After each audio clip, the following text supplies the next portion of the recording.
वो 800 के पार हो चुके हैं। क्या वहां पे जो प्रवासी मजदूर आ रहे हैं उनके लिए क्या कुछ सुविधाएं की जा रही है?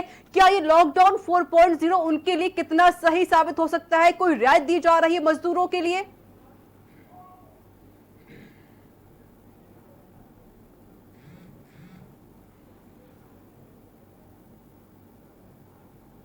देखिए, अगर हम आगरा में टोटल ऑल जो लॉकडाउन शुरू हुआ है तब से अगर बात करें तो आगरा में लगातार मजदूरों का, जो प्रवासी मजदूर है, उनका पलायन लगातार देखा जा रहा है। कई तस्वीरें ऐसी देखी जाती है, कई लोग ऐसे सड़कों पर देखे जाते हैं जो माँ अपने बच्चों को गोद में लेकर जा रही है। कोई रिक्शे में जा रहा है, कोई साइकिल से, कोई मोटरसाइकिल से या कोई ऑटो से, कोई पैदल, पैरों में छाले पड़े हैं। तो इस तरह की तमाम तस्वीरें यहाँ देखने के लिए मिल रही है। जिस तरह से औरैया में 24 लोगों की एक हादसे में मौत हुई, उसके बाद मुख्यमंत्री साफ तौर से सख्त हुए और उन्होंने साफ कहा कि जहां पर मजदूर ट्रक में जाएंगे या मजदूर पैदल जा रहे होंगे, वहां के डीएम और एसएसपी की वहां जिम्मेदारी होगी और उनको इसका जवाब देना होगा। उसके बाद यहाँ प्रशासन कल से हरकत में आया और यहाँ पर तकरीबन हजारों की संख्या में यहाँ बॉर्डर पर जो प्रवासी मजदूर हैं उनको रोका गया। इसके चलते आज आगरा ग्वालियर राष्ट्रीय राजमार्ग पर वहां पुलिस को हल्का बल प्रयोग भी करना पड़ा, क्योंकि वहां पर जो मजदूर थे वो हंगामा कर रहे थे। क्योंकि मजदूरों की एक परेशानी ये भी देखने के लिए मिली कि मजदूर दूर दराज से, गुड़गांव, दिल्ली, नोएडा जैसी जगहों से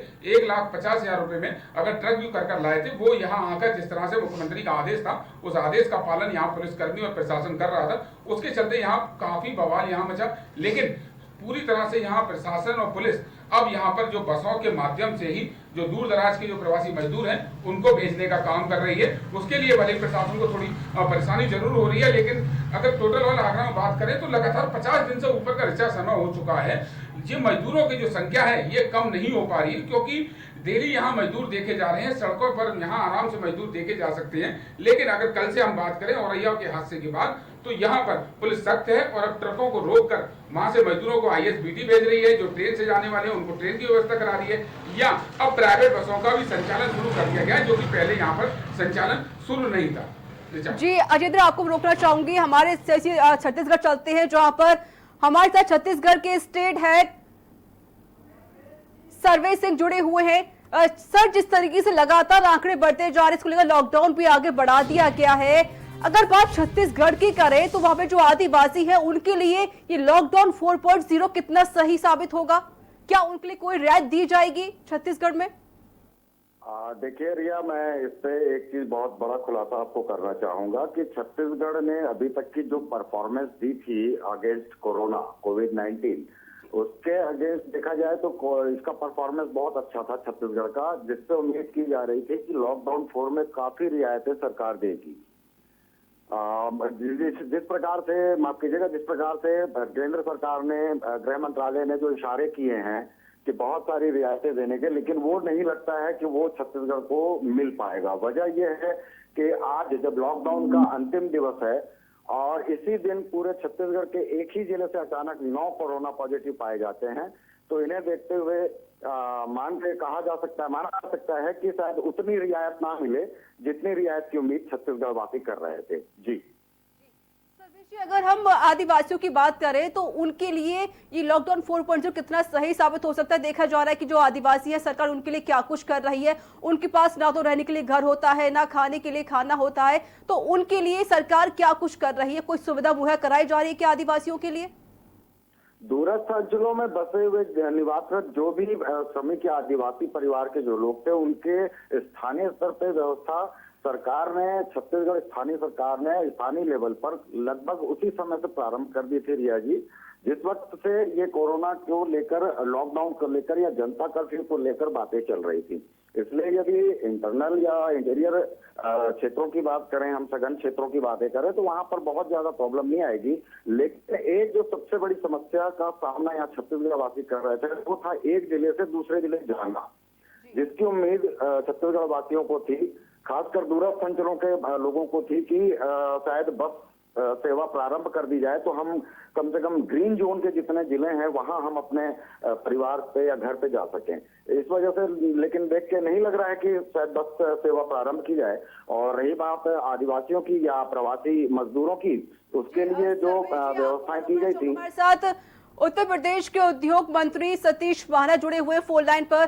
सर, आपका बहुत बहुत स्वागत है के न्यूज में। सर, अगर हम बात उद्योग की करें तो क्या उद्योग में कितनी रियायत दी जा रही है? लॉकडाउन 4 की क्या छूट दी गई है उद्योग वालों को, व्यापारियों को क्या छूट दी जा रही है? देखिए, इंडस्ट्रीज को पूरी तरीके से छूट है। कंटेनमेंट जोन को छोड़ के पहले से ही लॉकडाउन 3 जिस समय हुआ था तभी इस बात की छूट दी गई है और इंडस्ट्रीज ज्यादातर उनको अपनी क्षमता के अनुसार काम करना प्रारंभ कर दिया है। इंडस्ट्रीज को किसी भी प्रकार की कोई परेशानी नहीं थी और लॉकडाउन 4 में इंडस्ट्रीज को छूट है पूरी, उनके लेबर्स को छूट है। इंटर स्टेट और इंट्रा स्टेट से अगर दूसरे स्टेट से भी कोई लेबर आना चाहती है तो उसके लिए भी अनुमति है। तो एक पॉजिटिव वातावरण बनेगा इंडस्ट्रीज को चलाने के लिए। और जिस समय मार्केट खुलने का भी जिस समय उन शर्तों के साथ आदेश दिए, जिस समय एंड यूजर आएगा, कंज्यूमर जिस समय मार्केट में आएगा तो उस समय इंडस्ट्रीज का तेजी से चलेंगी, क्योंकि अगर कंज्यूमर ही नहीं है, एंड बायर ही नहीं है, तब इंडस्ट्री को कठिनाई हो रही थी। इस लॉकडाउन 4 में उनको इस बात का फायदा मिलेगा। सतीश जी, अगर उद्योग की दृष्टि से देखें तो क्या कुछ सुविधाएं दी जा रही हैं? नहीं, उद्योग को बहुत सारी सुविधाएं दी जा रही हैं। अभी जो ये पैकेज अनाउंस किया था एमएसएमई के लिए 3 लाख करोड़ रुपए के ऋण की बात है। इंडस्ट्रीज को उनकी हैंड होल्डिंग करने के लिए प्रदेश सरकार तैयार है, उनको किसी भी प्रकार की कोई परेशानी नहीं है। जो गवर्नमेंट के द्वारा जो पैकेज अनाउंस किए गए उसमें कई प्रकार के लोन्स हैं। मैं विशेष रूप से छोटी सी अगर बात बताऊं कि जो उनका पीएफ करता था ये 24%, गवर्नमेंट ऑफ इंडिया ने कहा कि हम 6 महीने का पेमेंट हम देंगे, सरकार देगी। ना उसमें लेबर को देने की आवश्यकता है और ना इंडस्ट्रीज को देने की। 12% उसको दोनों को बचेगा और सीधा लेबर को 12% की बचत होगी और सीधा इंडस्ट्री को 12% की बचत होगी। तो ये बहुत बड़ी इंडस्ट्रीज को सहयोग है। आज भी इस बात की समाचार पत्रों में और सब जगह इस तरह की चर्चा है। इंडस्ट्रीज को अपने काम करने में सरकार बहुत स्ट्रांग हैंड होल्डिंग कर रही है और प्राथमिकता के ऊपर इंडस्ट्री चलाना है। अगर हम बात करें जो श्रमिक हैं, जो दूसरे जो प्रवासी मजदूर हैं, जो गांव की तरफ जा रही हैं, तो इंडस्ट्री आखिर चलेगी कैसे उनके बिना? नहीं, देखिए, सारे लोग नहीं जा रहे, इसमें बहुत सारे स्किल्ड और अनस्किल्ड लेबर हैं। जो लेबर यहाँ पर हैं आ रहे हैं तो इंडस्ट्री को जितनी लेबर चाहिए उनको मिल रही है। और जो लोग बाहर से आ रहे हैं हम उनकी मैपिंग कर रहे हैं, उनका हम फॉर्म भरवा रहे हैं कि किस प्रकार का काम लोगों को चाहिए। ऐसा नहीं है कि लेबर आने के बाद काम तो करेगी ना। अगर कानपुर और कानपुर के आसपास के माइग्रेंट लेकर अगर कानपुर आएगी तो यहाँ पर काम ढूंढेगी, जहाँ पर लेबर होगी वहां पर अपना काम ढूंढेगी। प्रवासी मजदूरों की बात करें, जो मजदूर बाहर रह रहे थे अब वो अपने गाँव वापस जा रहे, तो उनके लिए क्या कुछ सुविधाएं की जा रही है? क्या उनके लिए कोई योजना बनाई गई है अभी तक? इसके लिए सबसे पहले हमारे मुख्यमंत्री आदरणीय योगी आदित्यनाथ जी ने इसकी शुरुआत करी थी कि जिस समय पहला लॉकडाउन हुआ था 25 मार्च को, उस समय आपको ध्यान होगा कि हजारों की संख्या में जो लोग दिल्ली और नोएडा से आ रहे थे उनके लिए सैकड़ों की संख्या में बसेस लगा के और अपने मजदूरों को अपने घर भेजने की जो पहल आदरणीय मुख्यमंत्री हमारे श्री योगी आदित्यनाथ जी ने करी थी, उसके कारण ही पूरे देश में मजदूरों को अपने घर जाने की इच्छा हुई और वो यहाँ पर आ रहे हैं। हम उनको सुविधाजनक तरीके से उनके लिए बसेस उपलब्ध करा रहे हैं। दुर्भाग्य से जो कुछ एक्सीडेंट हुए वो बहुत दुर्भाग्यपूर्ण थे, उसके लिए दुखद घटनाएं थी, लेकिन हमारे मुख्यमंत्री के द्वारा शुरू से इस बात के लिए कहा गया कि लोग पैदल ना चले, गाड़ियों के ऊपर ना चले, हम उनको वापस बुलवाने की व्यवस्था करेंगे। लेकिन कोरोना कोविड-19 के कारण चारों तरफ एक भय और एक इनसिक्योरिटी का वातावरण था जो लोगों के मन में एक भय पैदा करता था। उसके कारण लोग चले आ रहे हैं।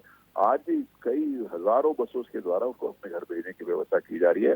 जहां पर वो रहेंगे वहां पर उनके रोजगार की व्यवस्था की जा रही है, चाहे वो मनरेगा के माध्यम से हो, चाहे वो सरकारी जो स्कीम्स हैं हम उनका विस्तार कर रहे हैं ताकि हर व्यक्ति को काम मिल जाए। तो सरकार बाहर से आने वाले लेबर्स के लिए चिंतित है और उनके लिए उनके काम की योजना और उनके खाने की योजना बना रही है। बहुत बहुत शुक्रिया सतीश महाना जी, हमसे जुड़ने के लिए, के न्यूज के बातचीत करने का बहुत बहुत शुक्रिया। तो हमारे साथ कैबिनेट मंत्री सतीश महाना हमारे साथ जुड़े हुए थे। उन्होंने कहा कि जो उद्योग है वो उनको बढ़ाया जाएगा और जो श्रमिक है अपने घर वापस लौट रहे हैं उनके लिए पूरी योजना तैयार की जाएगी। इसको लेकर मुख्यमंत्री से लगातार बातचीत की जा रही है। तो मुख्यमंत्री योगी आदित्यनाथ लगातार जो श्रमिक है उनके लिए योजनाएं बना रहे हैं।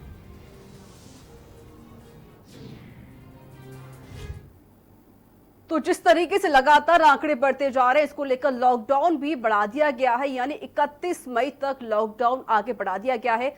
हमारे साथ छत्तीसगढ़ से जो स्टेट हेड हैं सर्वेश सिंह, वो हमारे साथ जुड़े हुए हैं और हमारे साथ आगरा संवाददाता अजेंद्र चौहान हमारे साथ जुड़े हुए हैं। मैं आप दोनों को यहाँ पर रोकना चाहूंगी, वक्त एक छोटे से ब्रेक का हो चला है। ब्रेक के बाद जल्द हाजिर होंगे।